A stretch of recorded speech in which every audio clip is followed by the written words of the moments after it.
EDC Unlocked, founder of Urban EDC Supply, Yong-Soo Chung. He reveals the struggles at the beginning of the brand. In order to kind of differentiate ourselves a little bit, we started working with makers who had a strong following. In the beginning, I was getting rejected left and right. And the opportunities that came with these challenges. With every challenge comes on the flip side, there's always opportunity. Finding that opportunity, but also being brave enough, I guess, to take advantage of that. And we discuss the role of community in their continued success. It's all about making sure that what we do is reflective of what our community wants. And so that's a really positive loop, because we do something for the community, they love it, and then they come buy our stuff, and it's a loop where it's okay, we keep doing that.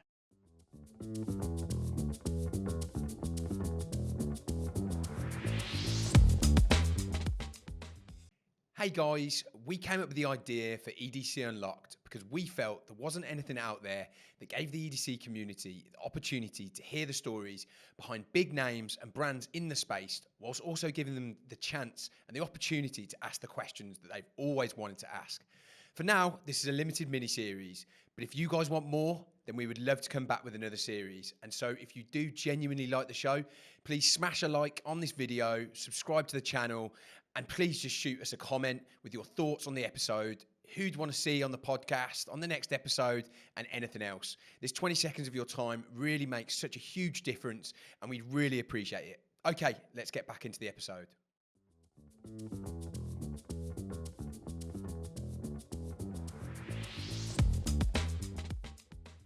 Hello and welcome to EDC Unlocked by Home and Hadfield. Today and this week, I'm really excited to have on the show Yong-Soo Chung, the founder of Urban EDC Supply. How are you doing, man?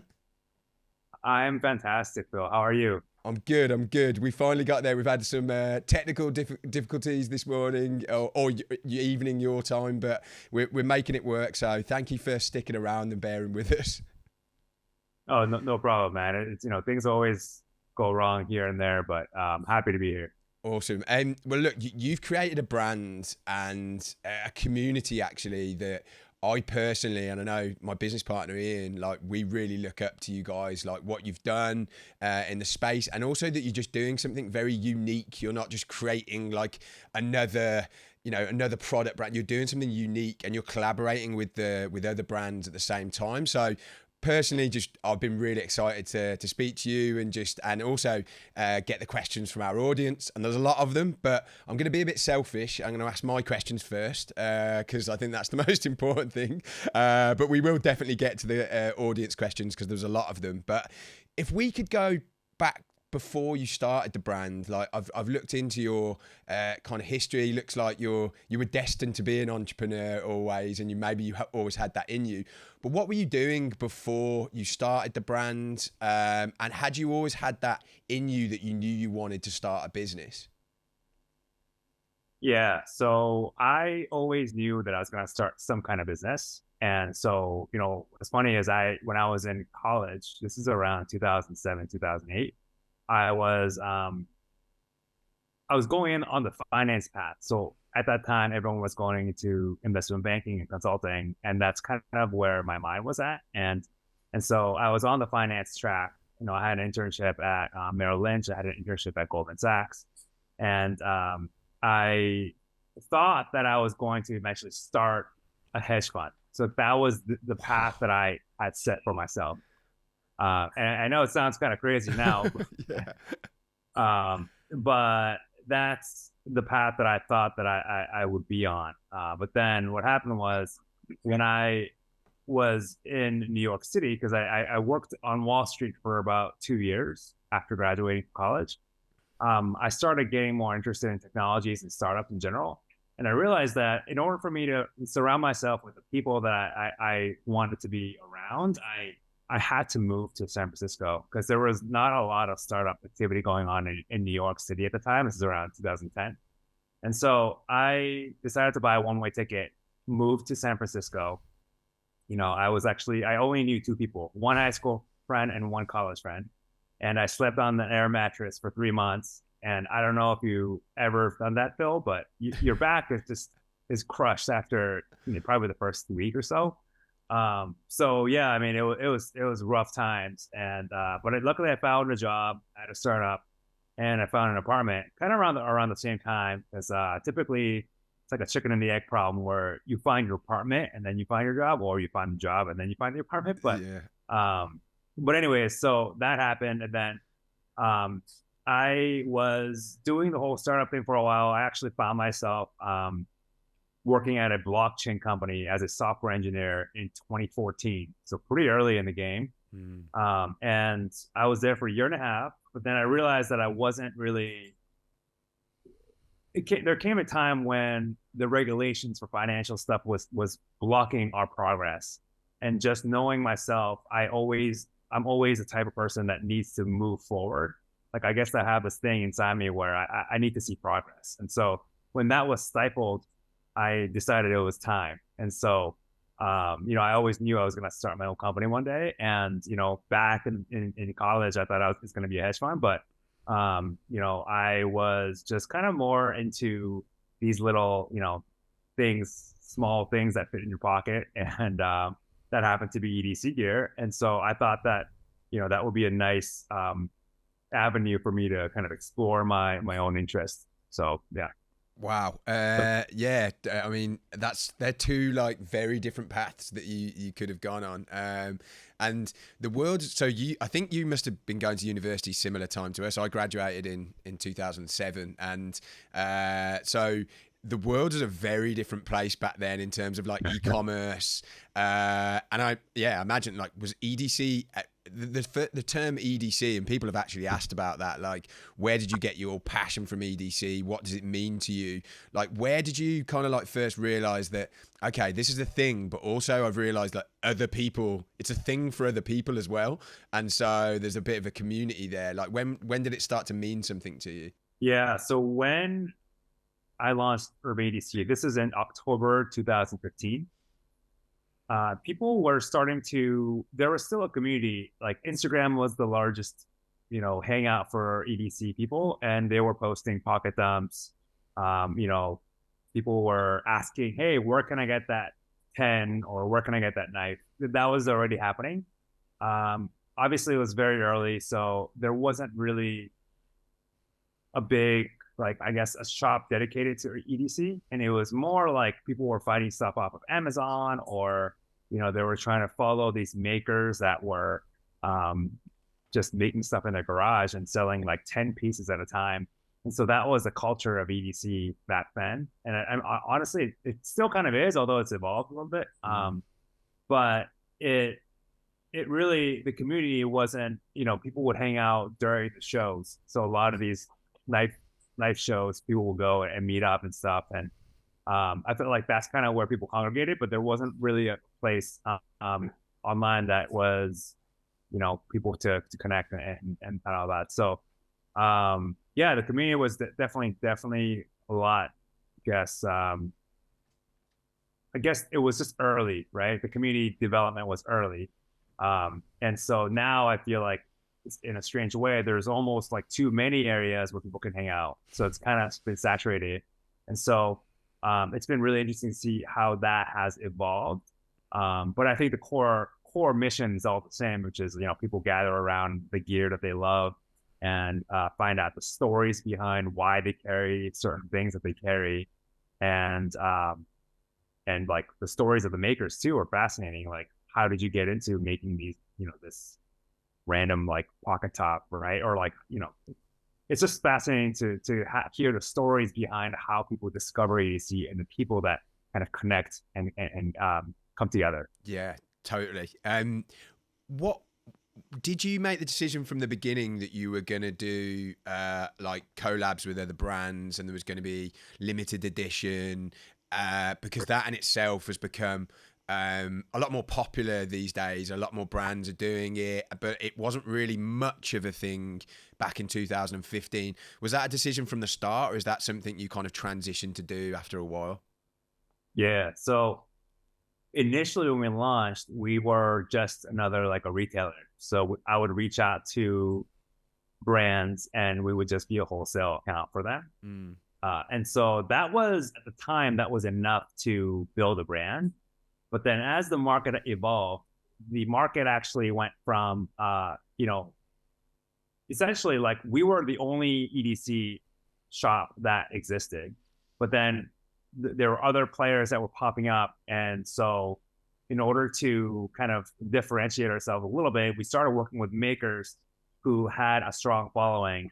And, our brand had built up to that point where we had a little bit of leverage in terms of, our brand reputation. So these makers wanted to be associated with us. And so in the beginning, I was getting rejected left and right. I mean, I remember as one company in particular, I won't name them, but I wanted to carry their stuff, and I sent them emails and follow-ups and all that stuff. But they basically said, we don't want to compete with our own online sales, right? And that totally makes sense from that perspective. But then a couple years later, they came back. But then by that point, our strategy had already shifted, so we were not doing the retailing stuff as much. We were working more with the makers and collaborations. So we actually essentially rejected them. But it's interesting how the market moved. And so when the market started to move in that direction, we started working with makers on limited drops. And then these collaborations are kind of how we grew. That was kind of our biggest growth lever, I would say, over the years. And then now we're actually shifting into creating our own products and our own productions. And so that's actually the next wave that we've been transitioning into. And I think that we'll do more of that in the future. We'll still do collaborations with makers, especially the ones that have very big followings and passionate audiences. But we're kind of shifting more towards our own production stuff now, because that's kind of where the market has moved.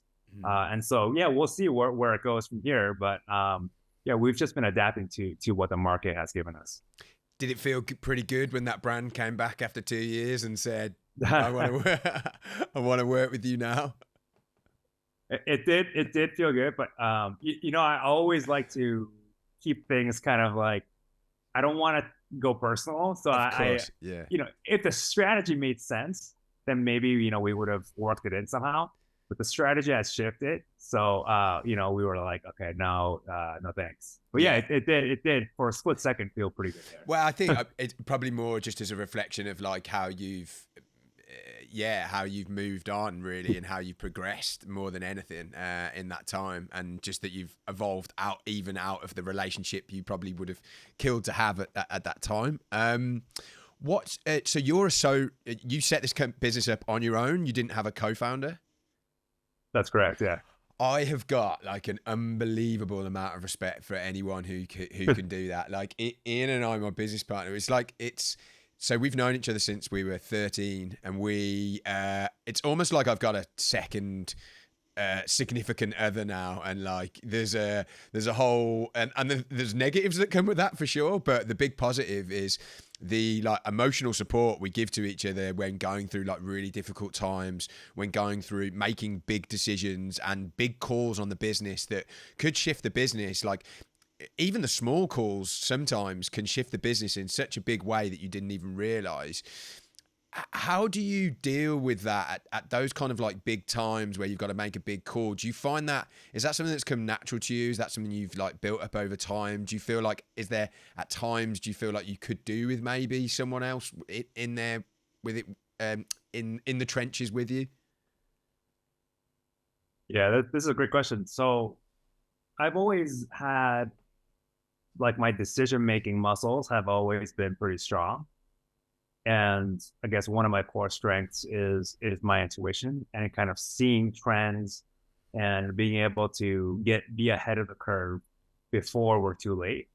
So in terms of that aspect, I felt like I was in pretty good shape. So I didn't need to necessarily, have someone else to bounce ideas off of. The second part to this is the emotional aspect of it, like you mentioned. And I mean, yeah, sometimes I wish I had someone to share the wins and losses.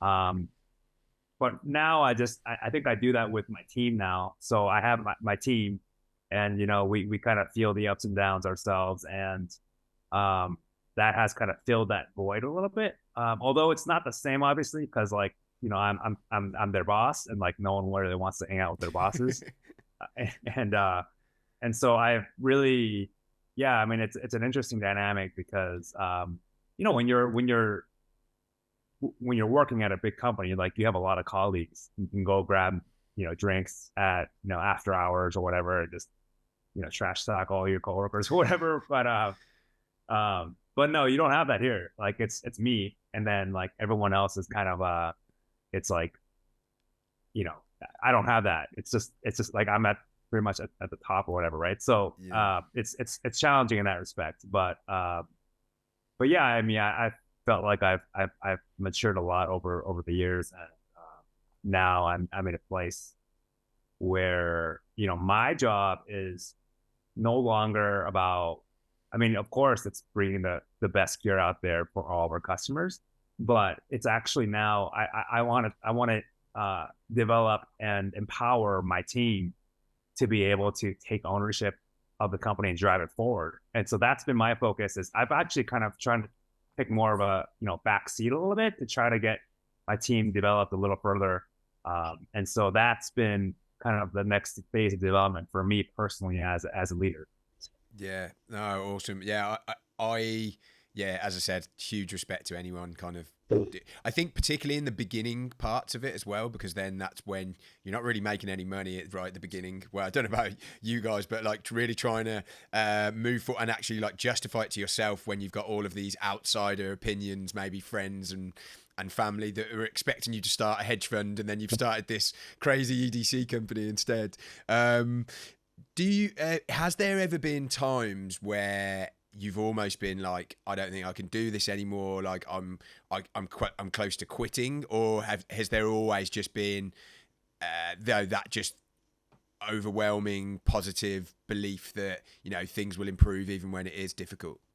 The way that I look at this is, there's always going to be ups and downs, and it's important to kind of keep a level head across the entire spectrum of both ups and downs. And so whenever something bad happens, then what I always try to do is, because there's a couple of ways to react to that. One is you can be fearful, and you can be like, oh my God, what's happening? Like I'm scared, right? And that's a very natural feeling. But then the second part to that is, okay, you get over that feeling, and then you say, this could be one of the best opportunities ever. Yeah. And so when you look at that change in market or whatever is happening, you can interpret that as an opportunity instead of something to be fearful of. And I feel like that has really, when I had that mind shift, it really opened up a lot of doors. For example, like during COVID, March 2020, which is right around when the lockdown happened, we were forced to move out of our office within 1 month and find another place. And this is during a time when literally the government was like, you can't leave your houses. And it was really awkward because we had to find a new place, and no one knew what was happening. It was this is literally like lockdown first couple of weeks. And so there's a lot of uncertainty. But the best part of that was that we locked down a lease that was so underpriced that it was a really good deal. And so basically, I guess with every challenge comes like on the flip side, there's always opportunity. It's about finding that opportunity, but also like being brave enough, I guess, to take advantage of that. Because you could easily just be like, oh man, the world is coming apart. We better shrink, or we better do whatever. But if you notice and kind of stay calm, and then you can make a decision like, actually, this might be a really good time to lock in that lease or whatever it is. So you got to really interpret these downturns as more like opportunities versus versus like challenges, I would say.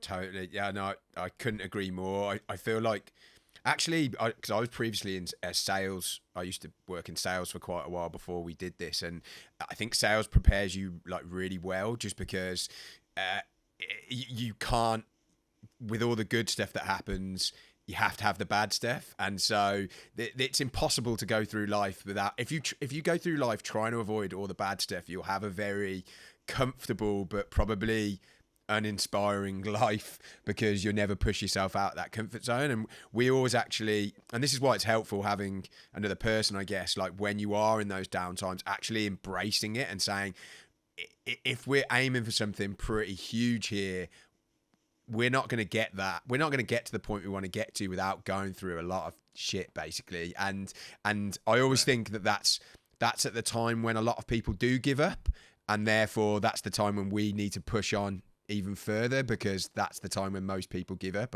Does that resonate with you at all? Yeah, no, that's spot on. I would say that you never lose unless you make the decision to stop yourself. And so basically, I mean, the way I look at the game of business and the game of entrepreneurship is, if you give yourself a long enough time to survive and to make your chances, like literally everything you do is like little bets, right? Like, oh, you have a new product, that's a little bet. Like, hopefully it does well, but you don't know. You don't know for sure. But so you make these little bets, but then one of those is going to take off.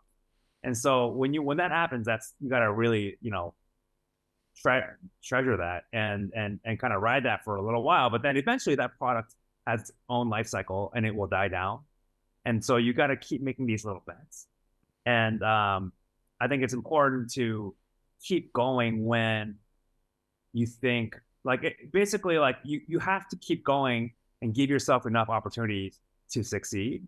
And if you quit before you have enough bets out there, like, you just never know, like, what could have been something that you just gave up maybe a month or two earlier. You just never know. So my whole thing is, you just got to be survive the longest, and good things will happen. Amazing. Yeah. No, we're going through like that phase at the moment where we're trying to grow a lot and grow quickly. And with that, it's exciting, but there's so much stuff you have to deal with outside of that. And it is funny because if you look at it from the outside, people just see products launching, social media posts and everything, and I guess they don't really know what, all the stuff that's going in and going on the inside. How, out of interest, you moving into entrepreneurship, but in this particular area, how did that land with your family and friends? Were they all completely understanding, or were they like, what the hell are you doing?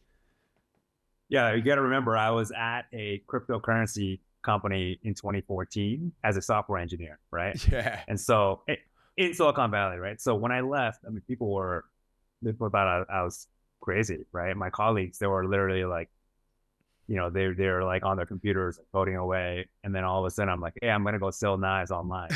Like, it doesn't make any sense, right? Yeah. So I had to get over that for sure. I think for the biggest thing I would say that actually keeps people back is not being able to shed that identity. And so, like, you were a salesperson before, you said, and when you're making a transition to a new opportunity or a new thing, like a new company that you start, like, of course, people are going to judge you. People are going to talk behind your back. People are going to be like, is he really doing that? Like, what's he thinking, right? They're going to say all of that. And that's like normal. I mean, that's like what you should expect to happen. But ultimately, you have to get through that, and you have to shed that identity. The faster you shed that identity, the faster your development as a new business owner or entrepreneur is going to be. And so, yeah, I mean, that's the only thing that for new entrepreneurs, like, really think about. It's going to be hard because, you're in a good spot already inherently, because you're going to be paid a good salary or whatever, but then you have to leave that spot and go from nothing, right? And build it up again. And so that's, of course, it's difficult, and no one wants to do it.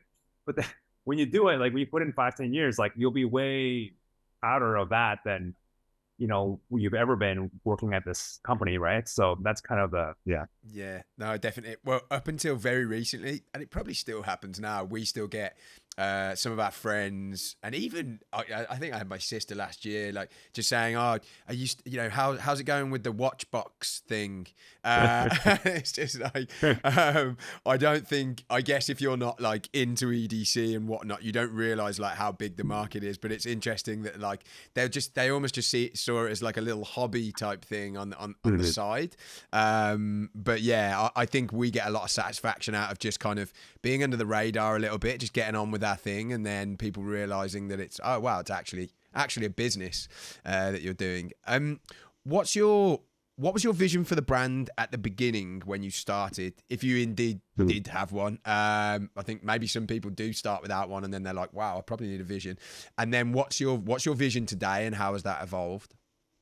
Yeah. So from the beginning, I knew that we had to be community oriented. So that was a core pillar.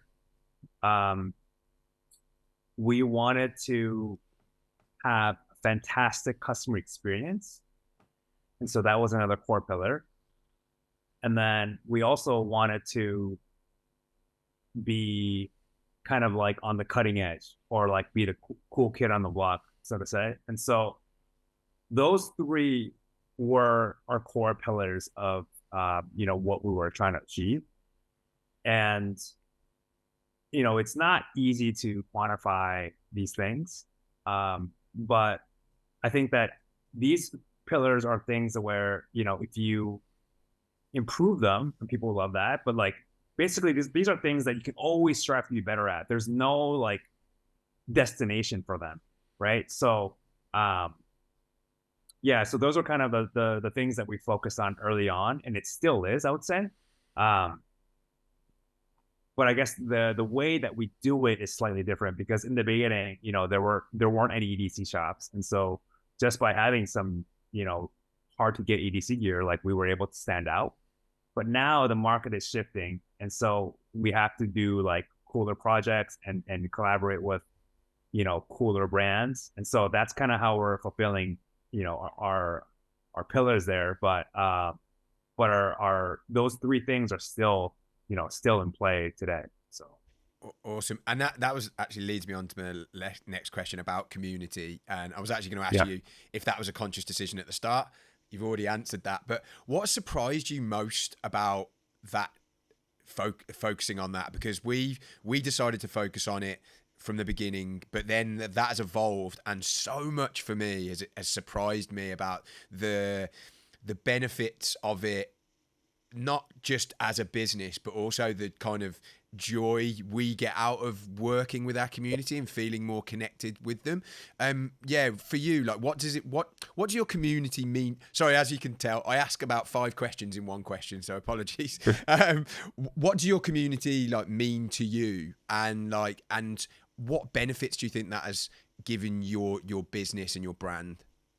I think that because the EDC industry is so community focused, that it's important to tap into that, because I think that it would almost be awkward if there wasn't a community aspect to everyday carry. And so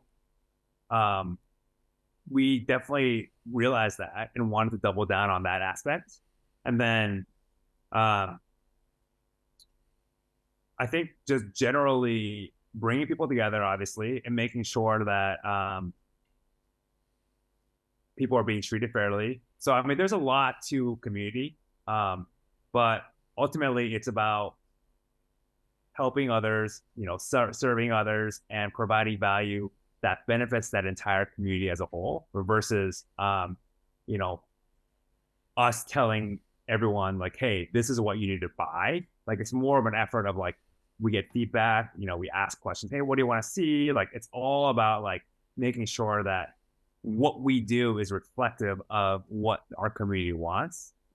And so that's like a really positive loop, because, we do something for the community, they love it, and then they come buy our stuff, and it's like a loop where it's like, okay, we keep doing that, and then it's, you got this like crazy flywheel going. And so that's kind of what, for me, what community means. Yeah, awesome. And how do you this? And again, this is more kind of wondering myself. Like, how do you manage to balance work, your business, your passion for the brand, which must take up so much of your headspace, and then outside of that, like family life, like your personal life, maybe personal goals, is that kind of like a constant battle to strike that balance? Yeah. So the way I look at this is that, oh, first of all, I'm like lucky that business is something that I'm like super passionate about. And so literally like all day I'm thinking about business.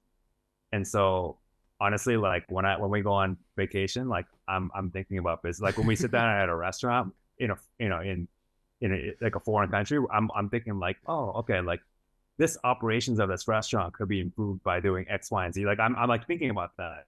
And like I just can't help it. Like it's just like in my blood, right? So it's something that just comes naturally to me, and I love it. But sometimes I just have to kind of make sure that I don't go overboard, like with my wife. Like sometimes I feel like we're on vacation, like I shouldn't talk about business, right? So it's a little bit of like me trying to, I should not bring too much of my business ideas and thoughts into the space that we're in. But for me, honestly, it's just part of who I am and what I love to do. So it doesn't really feel like work. Although, I mean, it's sometimes, the way that I look at it is if you get burned out, it's because you don't get enough wins. So it's not that you're overworking yourself. It's because you don't see enough wins. And so that way of looking at it has really changed the way I look at it. So basically, I want to celebrate any small wins that I have, because that's what I'll keep you going. And so even if you're working a lot, if you're getting these wins, that kind of fuels you. It's like you use it as motivation, and so you won't get burnt out. You'll actually like feel really motivated. So yeah, that's kind of how I keep going.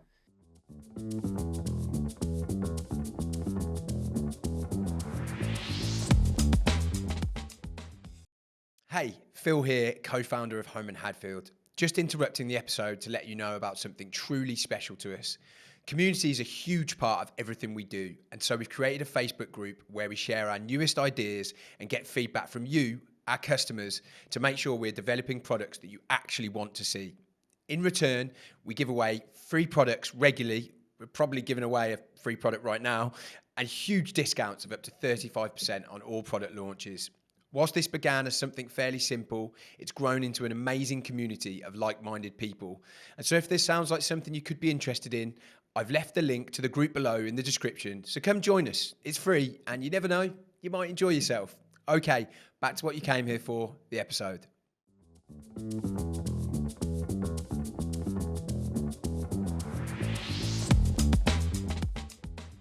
Yeah, that's a really good point. We often talk about the fact that we kind of don't stop.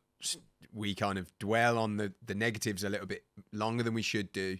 And then with the wins that come up, we acknowledge them and then we move on super quickly.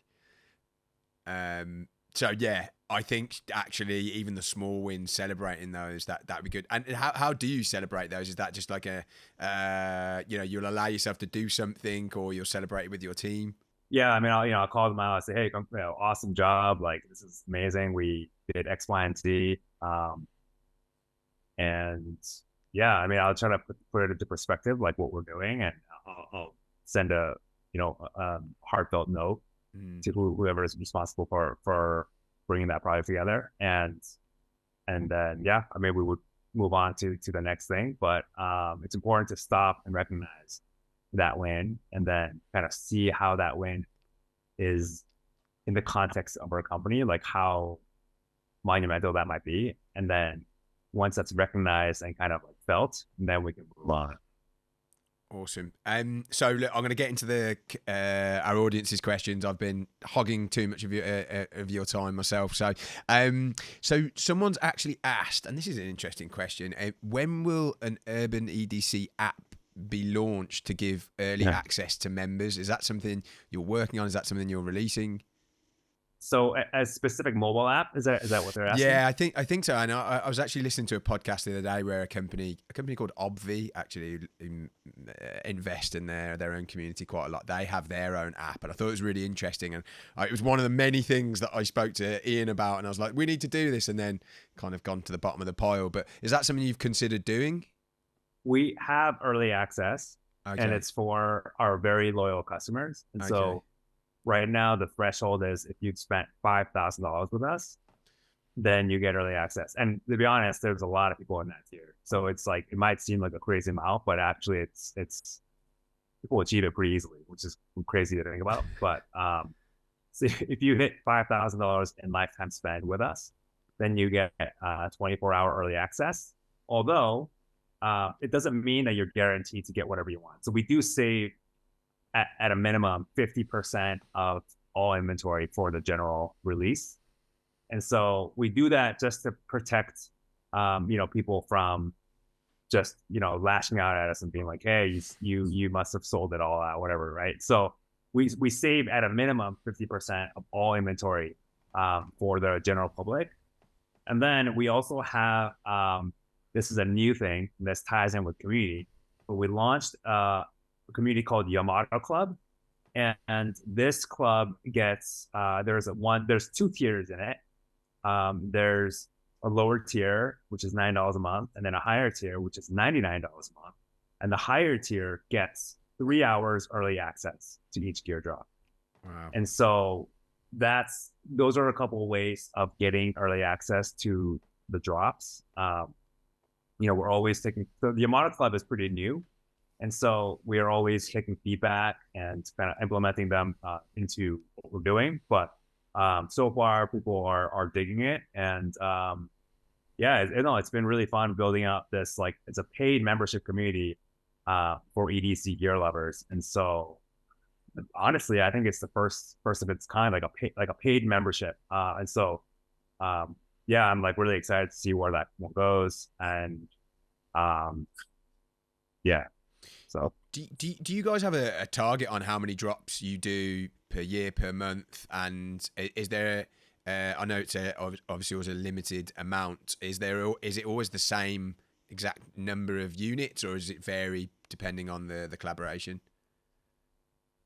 It depends on the collaboration. A lot of times it will depend on obviously material supply. It depends on how many we can allocate from the makers.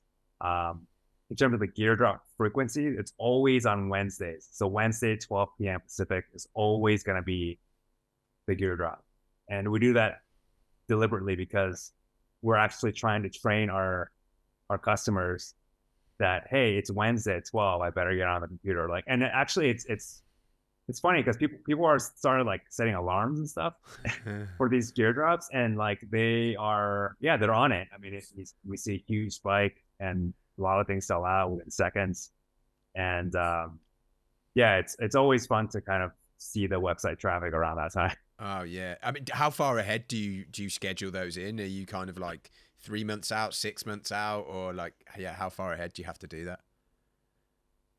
It is, we always plan as much as we can, but it's hard to plan things with shipping delays and all that stuff. So what will happen is we'll always have an idea of what will be in drop, but then we'll kind of tinker it up until the last minute. And the photo, if a product doesn't need new photos, for example, it's like a restock, then we'll just plug it right into the drop itself. And so it's not a perfect, science, but it's more of a, seeing whether this week or next week needs a little bit more of a boost. Because we always try to have a flagship, exciting product each week that everyone wants to go for. Because we don't want to have a week where it's a little bit of a dud week. And so we always try to have that go-to flagship product each week, so that gets people really excited. A lot of people asking about so what led to the signature motif being Sagaya? Is that how you pronounce it? Yeah, Sagaya. Yeah. What led to that decision? I'd say I think there was 4 questions mentioning this motif. Yeah, no, this is a great question. So to be honest, it was accidental. And so what happened was we were experimenting with different pattern, because we wanted to have a pattern of our own to be able to work with makers, and they would engrave this pattern for us on these projects. And so we were looking for a pattern, and there were a lot of options. We just thought like the waves were it's a simple motif, and it symbolizes, good fortune and good luck. It had a lot of great meaning behind it.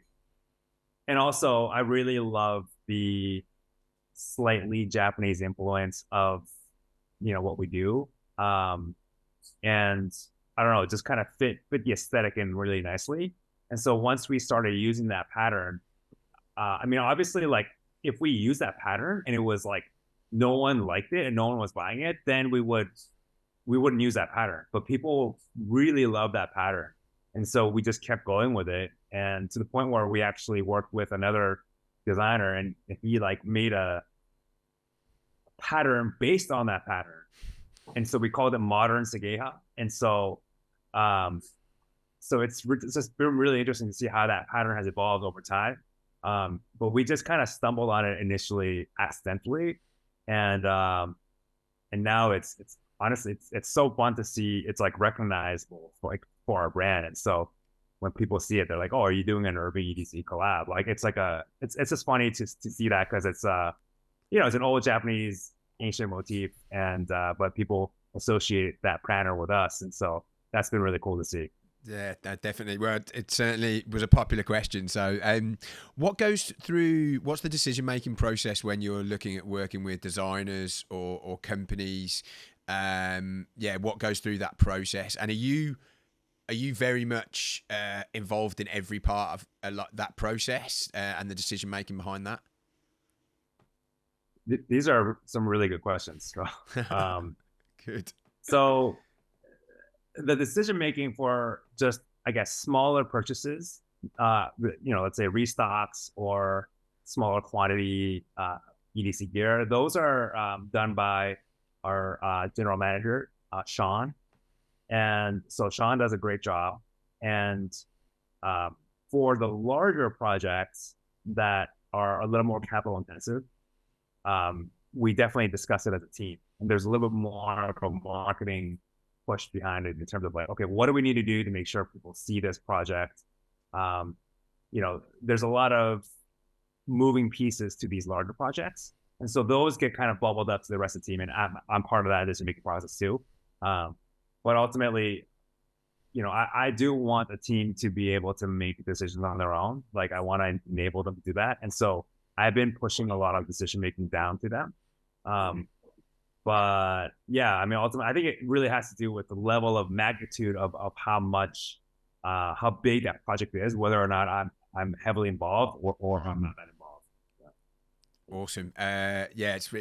It's really interesting as a business owner trying to obviously still have an influence, but remove yourself from the process enough that actually empowers other people and the business can still grow. It's an interesting balance to strike. Can you, I don't know whether you can, but again, quite a few people are asking about this. Can you share any upcoming ideas or novelties, anything that's coming up that you can share that you're particularly excited about, or is it all under wraps? Well, we have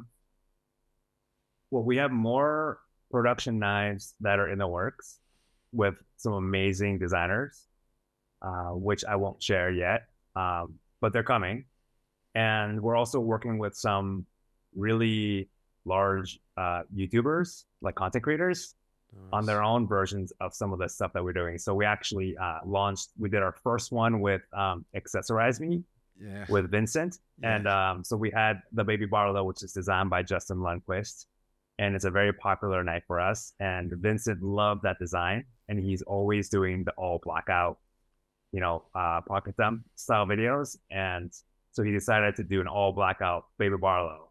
And that one it's very, very successful. And so we are actually taking that model and, we have another one coming up with a YouTube channel that has, I think it's got 20 million subscribers. Wow. They easily get, 1 million views a video, and I won't reveal them because we haven't launched yet, but they should yeah, that one's gonna be. I'm really excited for that one. Um, we are also working on a project, and this one I really can't talk about because it's very early stage. But this one is going to be a good one. I think we might actually create a separate brand for this, Wow. and so it'll be managed by the Urban EDC team, but it'll have its own separate website, its own separate kind of branding, and so that one I'm really excited about. But it's still early stage, so prototyping stuff is being done now. I'll just leave it at that. We need to get you back. We need to get you back on when this is like actually happening, because I'm like, what could that be? And what is that YouTube channel? But no, I think you've teased enough there to keep people very interested. So someone's asked around your network of designers. How have you built such a vast network of designers, and how do you maintain those relationships? Yeah. So you got to remember when I first started going back to that conversation, everyone was saying no, right? And so it's all about you got to build relationships one at a time, and it's really about you leverage one relationship and then you get introduced to two or three more, right? So we are now in a very fortunate position where I think that we could probably work with 95% of designers out there. And so in the very beginning though, like we were nobody. And so we had to kind of like pitch around a little bit. And once we got one designer, we can be like, hey, look what we did with him. You want to do that with us? And so we leverage that one project into the next one, and then that one into the next one. And then we had a pretty big successful project with the F5.5 with the Esper. And so that one really carried us to another level. And now I think that we could pretty much reach any designer that we wanted to at this point. But that took a long time of relationship building, and it's not easy to do, and there are no shortcuts for that. You just have to work your way through these relationships. But they have to trust you too, right? It's like they're putting their name on a product. And so they have to trust that you're going to deliver. You're not going to mess up, right? So that takes a lot of time to be able to prove that you can do it. And so, yeah, I mean, it just takes time. No, definitely. I mean, I think what we were talking about earlier. Like, if it was so easy to do, then everyone would do it, right? So you've just got to keep doing it. Have the vision of what you're doing, believing that is worth striving for, worth being rejected, and then keep going every day and turning up every day. What you've managed to do in that respect, it must feel so good now to have so many yeses when you had so many nos at the beginning. Yeah, no, that's totally true. And we get a lot of people coming to us now, and it's hard because we want to work with a lot of designers that are just starting out, but we also want to make sure that we're serving our customers with the products that they absolutely desire, right? And not saying that these new designers are not talented or whatever, but we need to keep tabs on our own customers as well.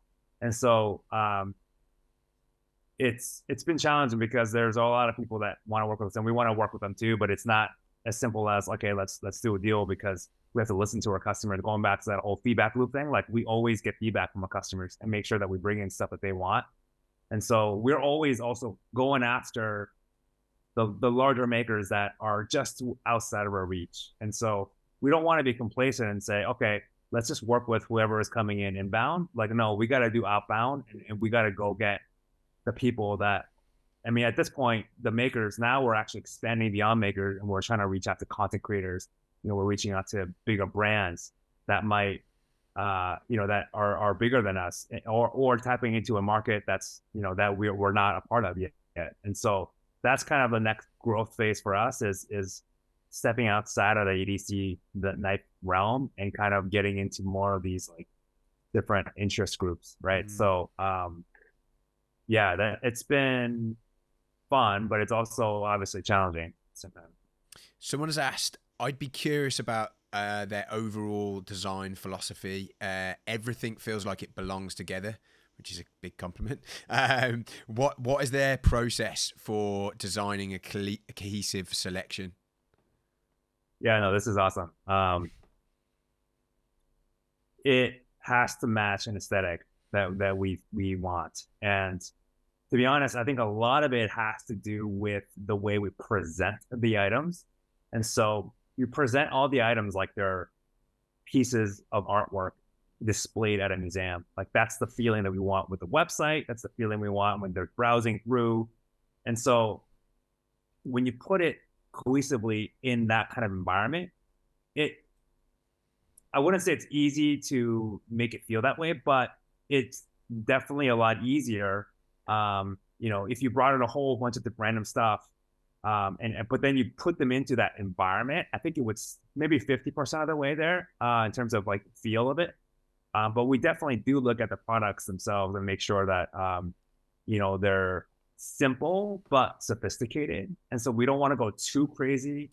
But they've got to be elegant and essentially a little bit more like a gentleman type feel to it. So yeah, that's kind of how it goes. Awesome. So will you be having more Koenig drops this summer? Yes, we will. But it's very unpredictable when we get these in. Yeah, I mean they have a lot of orders in their books, and we just get them when we can, and so no guarantees when they will be. So no guarantees that they'll come this summer even. But I mean we will get more of them. I just don't know when. Yeah. So. Okay, cool. Very specific question, and don't know whether this is in the works or not. But do you ever have any plans to do a collab with something obscene company? I think we talked to them. I mean, nothing is outside the realm. If our audience wants it, if our customer base is wanting it, then yeah, we will definitely try to make something happen. So it's a balancing game of what our customers want, and then what kind of makes sense with our vision of the company and direction that we're going. And so if it fits both of those, then yeah, I mean, sure. How, and this is it. Yeah, I actually find this quite interesting. Like, how often do you? So when you're doing a collaboration, what would you say the percentage is in that collaboration of like who gets to dictate kind of like the style, the design itself with, when you're working with a brand? Is it you guys more kind of like saying, this is what we want, this is the idea, go ahead and do it? Or is there really that like collaborative feel between the two, and it kind of is a 50-50 merging of minds between two design teams? Yeah, no, this is a good question. So it really depends on the designer. And so some designers are very particular about their design, and that's like fantastic because they obsess over every single little detail. And so we know that it's pretty much like a masterpiece. Like there's not much that we need to add or whatever. We like it. You can just feel it like it's a masterpiece. And so we just leave it as is. There's sometimes when the designers are really creative, just overall design, but then there could be slight tweaks to make it a little bit better. And so we offer that as an option, and it's on them. They can say, no, I don't like that or whatever. But most of the time they'll actually tell us, hey, you've seen a lot of knives, like you handle a lot of them, like you might know it better than me, like what do you think? And so we'll offer kind of our advice or just kind of design suggestions. And I say like most of the time they will say, oh yeah, you're right, that is that addition is definitely an improvement, so let's go with that. So it depends on the designer. Yeah, no, I thought that would be the case. If you could have any item in your pockets other than a phone or ID, what would it be? Any item. Yeah. It's got to be a pocket knife. Okay. Even though I probably use it way less than like I carry a pen too, and I carry a Rexford Rat with me, which is a multi-tool, Yeah. and that's way more useful. But I don't know, it's just something about the knife that's kind of, it just feels good to have. Any particular maker that you have a preference towards? Any particular, is there like one that you that's got a special place in your heart that you've carried for a long time? Well, I just carry a lot of the prototypes that we do with our production knives. So I have Yeah. a whole bunch of prototypes that, to be honest, they're not like polished final versions of them. Yeah. But I mean, I think that's kind of what makes them special. So I carry like prototypes that are a little bit rough on the edges, but you know, it's all about the story. So I love just carrying something and being like, you know, at a party or something, be like, hey, like, you know, like this has been years in the making. Like we literally like worked with designer to make this, and like so it's like cool to have that kind of story too. So um, you know, it's funny also is like each pair of my pants has a knife already like in there, and so when I like change pants, like I'm, oh yeah, this is what I'm carrying today. So it's No kind of like way. a, yeah, That's that's, that's yeah. amazing. Okay. How does your wife react to that? Is that cool that there's always a knife just there in I your think she's pants? used to it at this Yeah. point, and to be honest, she probably prefers that versus having like my entire desk filled with knives, and Yeah. so Good point. Good it's point. almost like a, yeah, yeah. What is in your must-have, like? Well, someone's asked what's your top 5 carry, or like what would be, yeah, your must-have carry. Must have carry. This is like just everyday use or more of like a collector thing. I think let's do both. Yeah, kind of like what's there on a day-to-day basis. Kind of, you know, you must have on you. You must have part of it, and then what's your, I guess, more creative side? That's something you're collecting. Well, so the wallet that I'm carrying is actually a wallet that I designed, and I carry that up. I've carried it. This is the prototype that I'm carrying, Ah, and I've had it for 6 years now, 7 years. And the thing that I'm carrying with it, because it carries two pieces of gear, is a pen, like a tiny little pen, and then a Rexford rut. And the rut has a lot of functionality, like bottle opener. You know, it's got the screwdriver thing, pry bar. So I would say that's kind of a core piece, just because it's gotten me out of a lot of you know, random situations. Um, and so that's that. In terms of like what I would really love to have, to be honest, I'm pretty happy with the collection that I have now. Um, it's it's evolved, but it's, you know, when you handle so many knives, after a certain point, you just, it's not about the item itself, it's about the stories and like the maker behind the product. And so um that is more, carries more meaning to me at this point than, you know, trying to chase after like some crazy 2,000, $3,000 knife. And mm, so I would say that honestly, it's like the production knives that we've done, the Urban EDC, that carries a lot of like, I guess, meaning for me personally. So that's kind of how that goes. awesome. And I think the last question really. Well, someone's actually asked, how did your passion? I know you can't. I think you kind of alluded to it earlier. How did your passion for EDC start? Because it was pre 2015. Yeah. When actually was that, and like how did that start? Yeah. So I've always been interested in gear for a long time. I would say, I don't know, since, let's say like since I was 20. But it's, what's funny is I wasn't interested in knives, and I launched Urban EDC with no knives. And so there's a part, there's a little known fact, but there were no knives on Urban EDC at one point. And people, the feedback that we got was, "Hey, you're an EDC shop. You have to have knives on them." And so I was like, "All right, point taken." So that's when we started introducing some more knives, and now it's like 90% of our sales. And so that was a good move.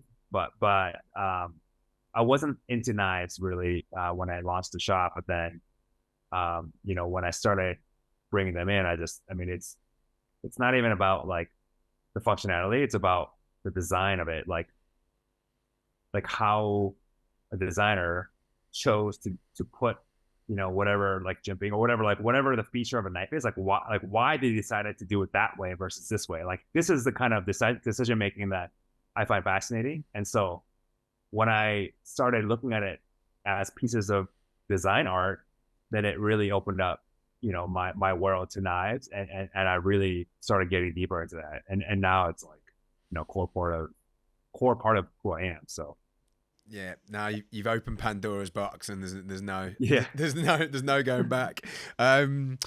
What do you believe is the cause of the EDC craze of the last 5 to 7 years?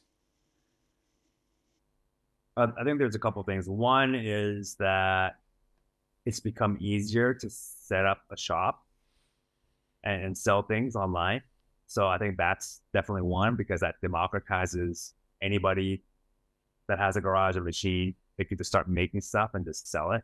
So I think that's a big one. I'd say the community has definitely grown.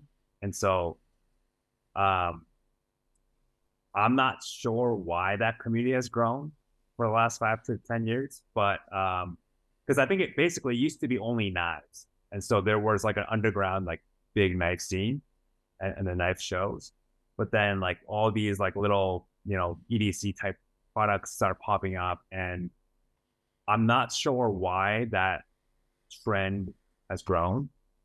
But it has. And yeah, I mean, it's awesome to see what the best case scenario is, like people who are collectors, they actually end up becoming the makers themselves. And so I've seen that several times, and it's so fun to see them growing their own brand after having been a collector for a long time. And so it's like a full circle type thing. And I love seeing things like that. Awesome. Look, thank you so much. I mean, I could personally speak to you all day and ask you so many questions about your business, the brand.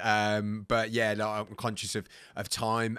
Thank you so much for coming on and sharing just your story, but then answering everyone's questions. I think you've just built an amazing brand, and you're evolving, you're moving forward. So yeah, really inspirational for us. And yeah, I'm sure all your fans out there was really cool to hear your story as well.